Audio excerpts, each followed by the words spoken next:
Minister, I'm going to start off with you.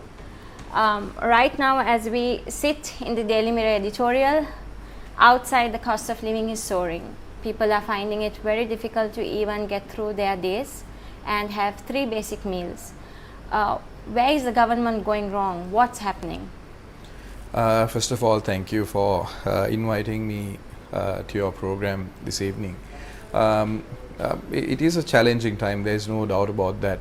But it's not just a problem that Sri Lanka is facing right now. It is a global phenomenon, and with the pandemic situation, we have seen even the more powerful, the more economically sound developed countries going through the same thing.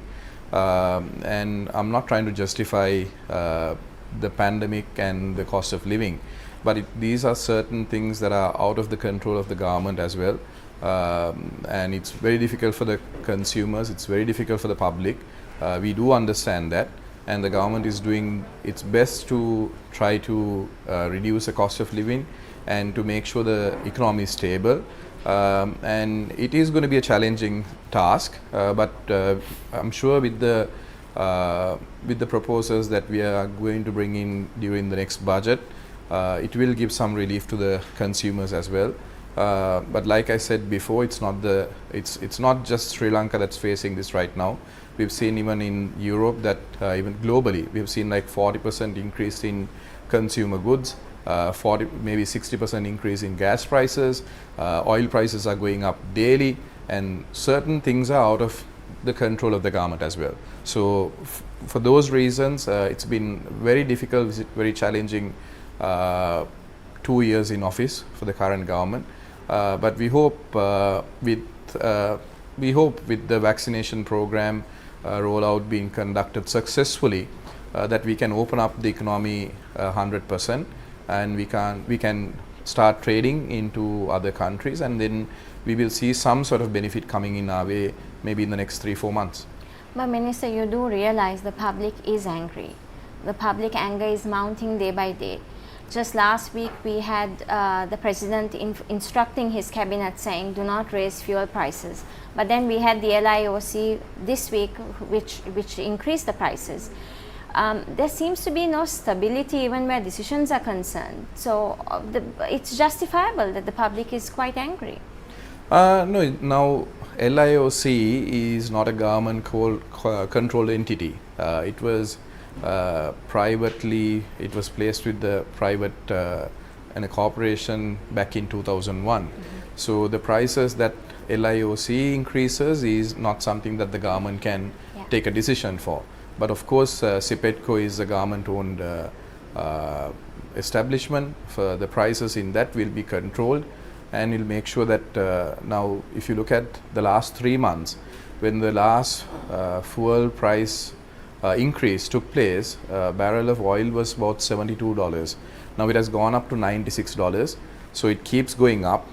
Even with that, the government is trying to find a way to keep it without increase in the prices. But you have to understand that our revenues have not increased.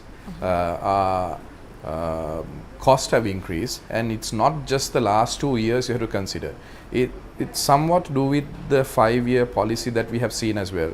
Now, if you look at the central bank reports or any reports that have been published in Sri Lanka, you can see that the cost, especially our revenues, have not increased by the margins that the costs have increased. We have seen in 2014, end of 2014, the central bank reports, I think I have the reports with me this morning, 2014, end of 2014, our revenues were close to 1,195 billion Sri Lankan rupees, but it has only increased up to 1,890 billion rupees. So an increase of 700 million. Then again, our expenses from 1,795 billion has increased to 2,915. So full 100 billion rupees has increased in the last 5 years, whereas our income has not increased as such. And if you look at the numbers from the central bank's stats, you can see that 2017, 18, 19, if you look at the per capita income, for the first time in Sri Lankan history, we have gone backwards. 2018 and 19 were the first 2 years. Every year we've had an increase in per capita income, but the first 2 years that we saw the per capita income going backwards. Revenue has not increased, costs have increased, per capita income has gone backwards, our growth rate has been the lowest in the region. So these are problems that we inherited when we took over the government.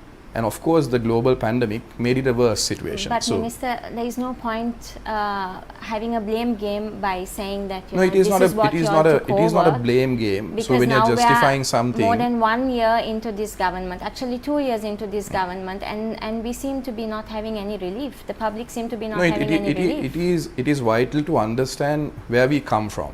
It's not blaming the previous government, but you have to take into consideration the economy that we inherited. If we inherited the economy that was in a better shape, of course we would have faced the pandemic better, would have cut down on certain other costs, income would have been there, but the last 18 months or last 2 years, we have seen that everyone has lost their livelihoods, most of them lost their income, lost revenue, prices have gone up globally. So those are things that is out of the control of the government. Minister Srihara, we are just going to go in for a short break. We will be right back.